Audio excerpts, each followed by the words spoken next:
అయ్యన్న పాత్రుడు గారు. ఏమండి, ఈ దేశంలో ఈ రాష్ట్రంలో అనేక మంది స్పీకర్లుగా పనిచేశారు.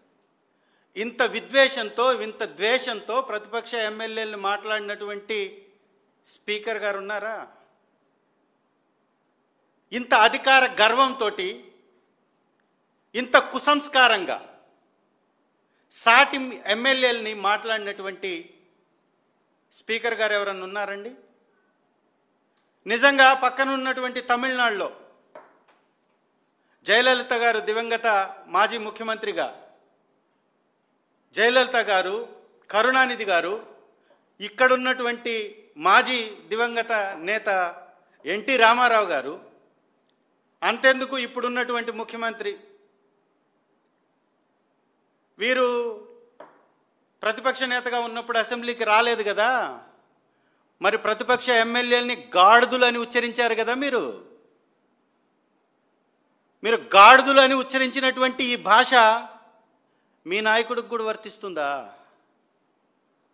అంటే సభకి రాకుండా ఇంటికి సంబంధించినటువంటి జీతభత్యాలకు సంబంధించినటువంటి అలవెన్సెస్ని తీసుకున్నారు కదా, మరి వారిని కూడా ఇదే భాషతో మీరు ఉచ్చరిస్తున్నారా? ఎంత దుర్మార్గం ఇది! సభకి రావట్లేదు అంటున్నటువంటి ఈ వ్యక్తి సభలో ఎలా వ్యవహరించబోతున్నాడో వారి మాటల ద్వారా చెప్పట్లేదా?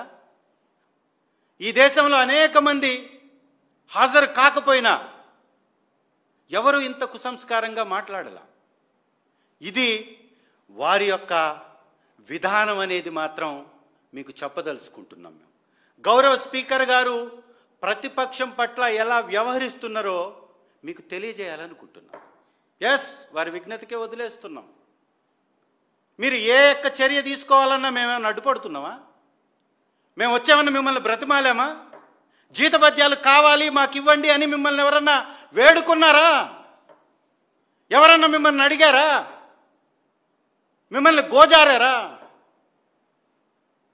ఇది తీవ్రమైనటువంటి ఆక్షేపణీయమైనటువంటి విషయం.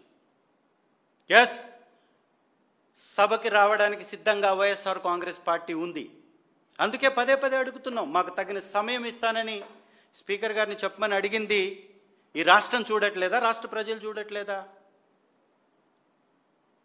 ప్రతిపక్ష పార్టీ, ఏకైక పార్టీ, ఉన్నటువంటి పార్టీ, 40% ఓటింగ్ కలిగినటువంటి పార్టీ వైఎస్ఆర్ కాంగ్రెస్ పార్టీ అయినప్పుడు సింగిల్ సీట్ ఉన్నా కానీ ప్రతిపక్ష హోదా ఇవ్వాలి. ఎక్కడ ఇవ్వకూడదనేటటువంటి నిబంధన లేనే లేదు. జీతభత్యాలకు సంబంధించినటువంటి ఒక నిబంధనని అడ్డం పెట్టి కావాలని పదే దుర్మార్గంగా మాట్లాడడం. మీరు నిర్ణయం తీసుకుంటానంటే మేము వద్దన్నామా? తీసుకోండి. రాజ్యాంగం ఉంది, రాజ్యాంగబద్ధంగా నడుచుకుంటున్నాం. ఇప్పుడు జరిగినటువంటి 3 సెషన్స్లో 2 సెషన్లో మేము అటెండ్ అయ్యాం. మాకు ప్రతిపక్ష హోదా ఇవ్వండి, అటెండ్ అవుతామని చెప్తున్నాం. నిత్యం ప్రజల మధ్యలో ఉంటున్నాం. మీ నాయకుల్లాగా, మీ ఎమ్మెల్యేలాగా ఎక్కడో వెళ్ళి హైదరాబాదులో తిష్టవేసి, ఎక్కడో వెళ్ళి వ్యాపారాలు చేస్తూ దోచిన డబ్బుని దాచుకోవడానికి విదేశీ పర్యటనలు మేము చేయట్లేదే. నిత్యం ప్రజల మధ్యలో ఉంటున్నాం. 16 నెలల నుంచి కనీసం నెలకి ఒక ప్రోగ్రాం రైతుల పక్షాన, విద్యార్థుల పక్షాన, ప్రజల పక్షాన పోరాటం చేస్తుంది వైఎస్ఆర్ కాంగ్రెస్ పార్టీ. మరి వైఎస్ఆర్ కాంగ్రెస్ పార్టీ ఎమ్మెల్యేలకి మీరు జీతాలు ఇవ్వద్దు అని అనుకుంటే మిమ్మల్ని ఎవరన్నా వచ్చి అడ్డుపడుతున్నారా? నిర్ణయం మీరు తీసుకోండి.